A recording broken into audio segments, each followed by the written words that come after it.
की महायुतीमध्ये ती जागा भाजपला तुम्ही सोडलेली आहे? ही जागा राज्यसभेची आदरणीय सुनेत्रावहिनी पवार यांच्या रिक्त झालेल्या जागेवर ही पोटनिवडणूक आहे आणि ती जागा राष्ट्रवादी काँग्रेस पार्टीची आहे. त्यामुळं राष्ट्रवादी काँग्रेस पार्टीचाच उमेदवार त्या ठिकाणी असणार. परंतु या सगळ्या जागेच्या संदर्भात अंतिम उमेदवारी अर्ज भरायला शेवटचा दिवस 8 तारीख आहे. आज जवळपास 5 तारीख आहे. फक्त पुढचे 3 दिवस उरलेले आहेत. पक्षाची अजूनपर्यंत या सगळ्या संदर्भात बैठक झालेली नाही आहे.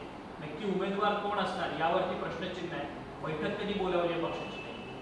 या संदर्भामध्ये निश्चितपणे कोर कमिटीची बैठक जी आहे ती होईल आणि काही प्राथमिक पातळीवर सगळ्या प्रमुख नेत्यांच्याबरोबर कदाचित आदरणीय वहिनींची 1 to 1 चर्चा झालेली पण असेल आणि या संदर्भामध्ये लवकरच तुम्हाला त्या बाबतीमध्ये निर्णय जो झाल्यानंतर कळेलच.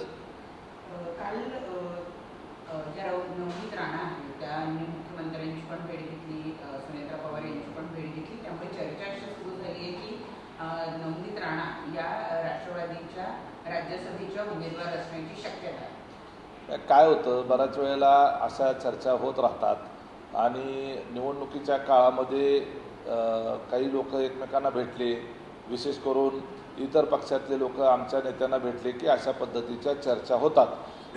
लक्षात घ्या, सुनेत्रावहिनी पवार या राज्याच्या उपमुख्यमंत्री आहेत. आमच्याकडं राष्ट्रवादीकडं जवळपास 9 ते 10 विभाग मंत्रालयाचे आहेत.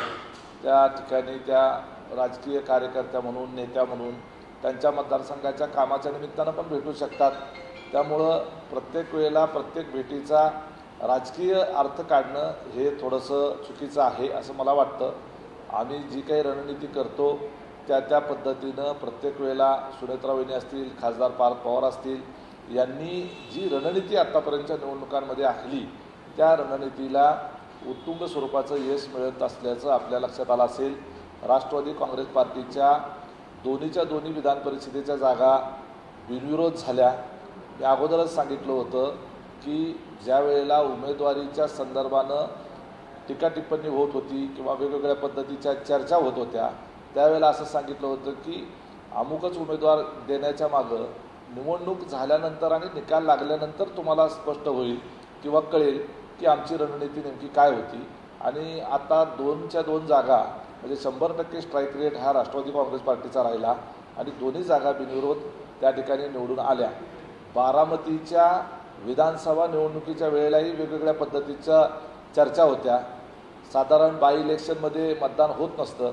प्रचंड उन्हाळा असताना, ऊन एकदम त्या ठिकाणी पीक पिरियडला असताना, तशाही परिस्थितीमध्ये आणि समोर जिंकून येण्याच्याकरता स्पर्धात्मक उमेदवार नसताना देशातलं रेकॉर्ड करेल एवढ्या पद्धतीचं मोठ्या पद्धतीनं त्या ठिकाणी मतदान झालं आणि आज एक प्रकारचा विक्रम संपूर्ण देशाच्या इतिहासात झाला.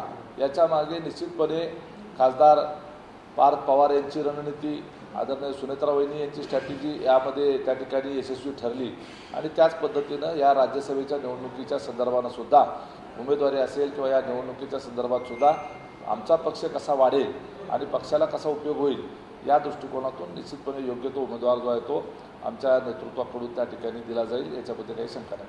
ज्या विधान परिषदेच्या निवडणुकीचा तुम्ही उल्लेख करताय त्याच्यावरच टीका करत असताना खासदार संजय राऊत असं म्हणाले की कालच्या एका दिवसात 150 कोटी रुपयांचा चुराडा झालाय.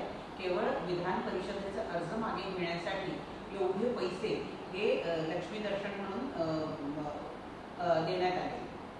आता संजय राऊतांना सांगूनच सगळे खर्च केले असतील असं त्याला म्हणावं लागेल. आता त्यांना हिशोबाला मध्यंतरी काही लोक आमच्या पक्षामध्ये काय काय चालतं याचा खर्चाचा हिशोब ठेवत होते. आता संजय राऊत करायला लागले.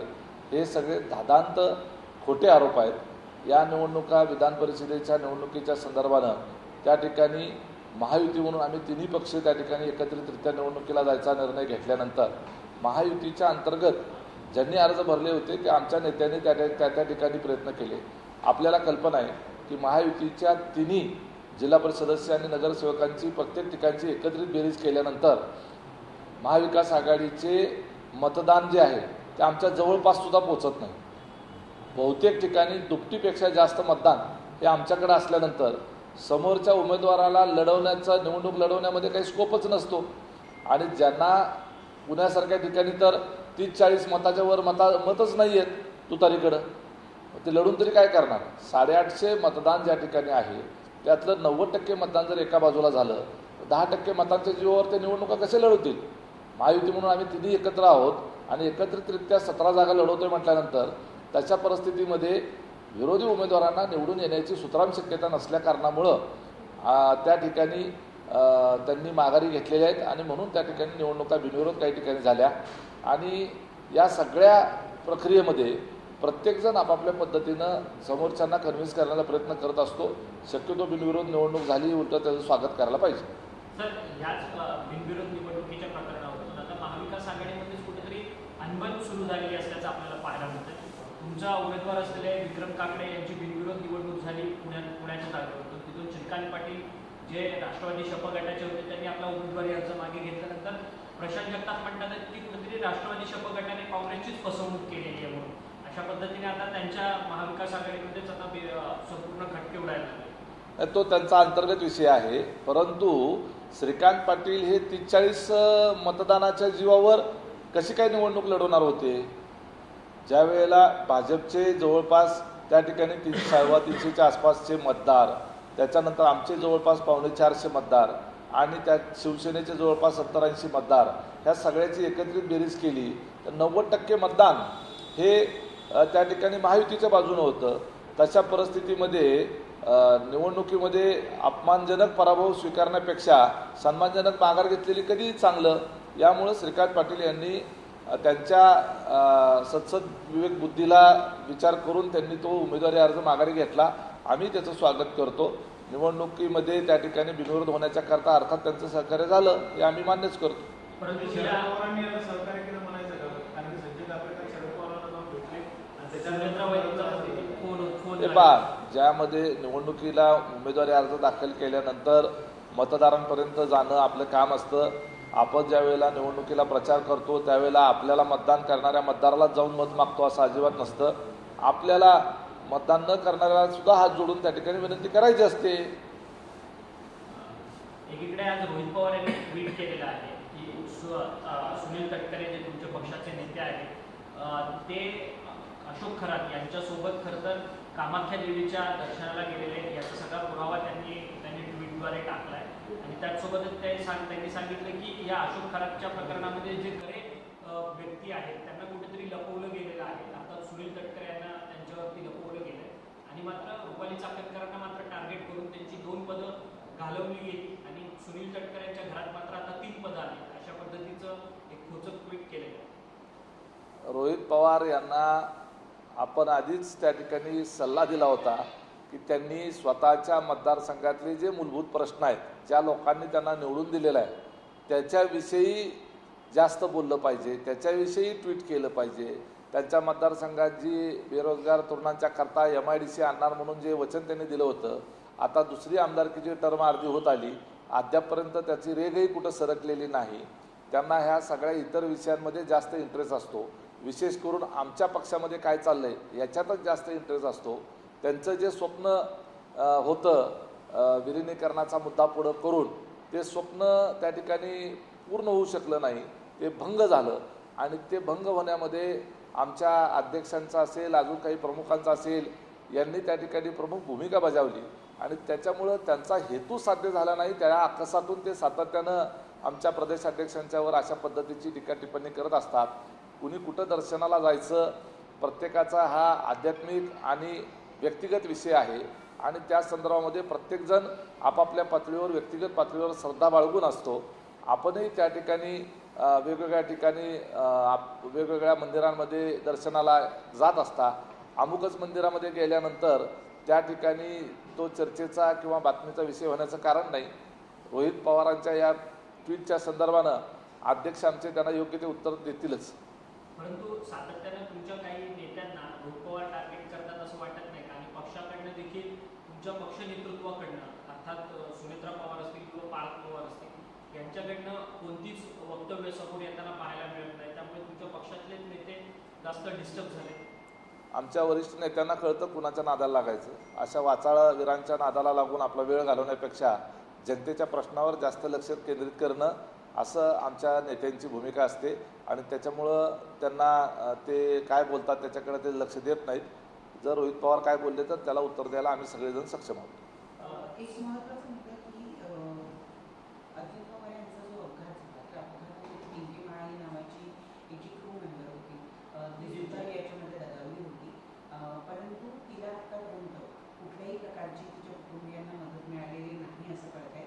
हा आरोप रोहित पवार यांनी केलेला आहे की BSR कंपनी असो किंवा मग राज्य शासन असो यांनी जी काही मदत तिला देऊ केली होती ती अद्यापर्यंत तिला मिळालेली नाही तिच्या कुटुंबियांना. जर असं काही घडलं असेल तर तसा विषय रोहित पवारांनी त्या ठिकाणी प्लॅटफॉर्मवर आणला असेल तर आम्ही उलट त्याचं स्वागत करू. आमची अपेक्षा आहे की अशाच पद्धतीचं जनतेशी निगडीत असलेले प्रश्न आणि जे सरकारनं सोडवणं अपेक्षित आहे आणि जर सरकारकडनं काही राहिलं असेल त्रुटी राहिल्या असेल तर ते दोष दाखवणं त्यांचं काम आहे. निश्चितपणे त्या ठिकाणी ही बाब जी आहे ते आमच्या नेत्या सुनेत्रावहिनी पवार यांच्या कानावर त्या ठिकाणी घातली जाईल आणि त्या माध्यमातून माननीय मुख्यमंत्र्यापर्यंत ते पोहोचवलं जाईल आणि जर अशा पद्धतीची मदत त्यांना मिळाली नसेल तर ती लवकरात लवकर कशी मिळेल याच्याकडं त्या ठिकाणी लक्ष दिलं जाईल. तुम्ही म्हणतात एकीकडे जनतेचे प्रश्न अशा पद्धतीने मांडले पाहिजे, दुसरीकडे म्हणतात की मतदारसंघाचे प्रश्न पण मांडले पाहिजे. निश्चितपणे ते मतदारसंघाचे प्रश्न हे पहिल्यांदा आले पाहिजे कारण त्या लोकांनी त्यांना निवडून दिलं पाहिजे. तुम्हाला जनतेचे प्रश्न जे असे मूलभूत स्वरूपाचे आहेत मेट्रोच्या संदर्भातले असतील, रस्त्यांच्या संदर्भात असतील, लाईटच्या संदर्भातले असतील, आता मध्यंतरी शेतकऱ्यांच्या प्रश्नावर त्याने आंदोलन केलं, कांद्याचा भाव असेल, ह्या सगळ्याच्या बाबतीमध्ये विरोधामध्ये असलेल्या आमदारांचं विरोधामध्ये असलेल्या नेत्यांचं हे काम आहे की सरकारला त्या ठिकाणी निदर्शनास आणून देणं, जनतेच्या भावना त्यांच्यापर्यंत पोहोचवणं. रोज उठायचं आणि त्या ठिकाणी आमच्या पक्षातले तटकरे साहेब, प्रफुल्ल पटेल साहेब आणि इतर सगळ्या व्यक्तिगत पातळीवर जाऊन बोलत बसायचं आणि त्या विलिनीकरणाच्या गप्पा मारत बसायच्या. हे सोडून ही जनतेचे प्रश्न जे आहेत ज्याच्या कारणासाठी आपलं खरं प्रयोजन आहे त्याच्यावर लक्ष जास्त दिलं पाहिजे असं माझा म्हणण्याचा अर्थ आहे. सर, एकीकडे सोलापूरमध्ये काँग्रेसचे विधान परिषदेचे उमेदवार आदित्य फत्तेपूर यांचा उमेदवारी अर्ज तर बाद झाला. त्याच्यानंतर तिकडे राष्ट्रवादी काँग्रेस शपथ गटाचे वसंत देशमुख हे आता निवडणुकीच्या रिंगणात आहेत तिकडे राजारावांच्या विरोधात. परंतु आता मात्र तिथंच राष्ट्रवादी काँग्रेस शपथ गटामध्येच कुठे दोन गट पडलेले पाहायला मिळतात. उत्तम जानकर जे तिथेचे आमदार आहेत सोलापूरचे त्यांनी मात्र वसंत देशमुख यांना पाठिंबा देण्यास विरोध दर्शवलेला आहे. आम्ही बहिष्कार टाकणार आहोत निवडणुकीत अशी त्यांची भूमिका आहे. हे पहा, तो सोलापूर जिल्ह्यातल्या राष्ट्रवादी काँग्रेस पार्टी पवारसाहेबांच्या गटातला अंतर्गत विषय आहे आणि त्यांनी काय निर्णय घ्यावा काय नाही हा त्यांचा अधिकार आहे. आमदार उत्तमराव जानकर यांची काही माझी चर्चा झालेली नाही आणि त्यांची चर्चा झाल्यानंतर मला जास्त तपशिलात आपल्याशी बोलता येईल. परंतु सोलापूर जिल्ह्याची राजकीय परिस्थिती आणि त्या ठिकाणचं सध्याचं बलाबल पाहता राजेंद्र राऊत हे मोठ्या मताधिक्यानं त्या ठिकाणी निवडून येतील. महायुतीचा त्या ठिकाणी विजय होईल हे सध्या तरी चित्र आहे.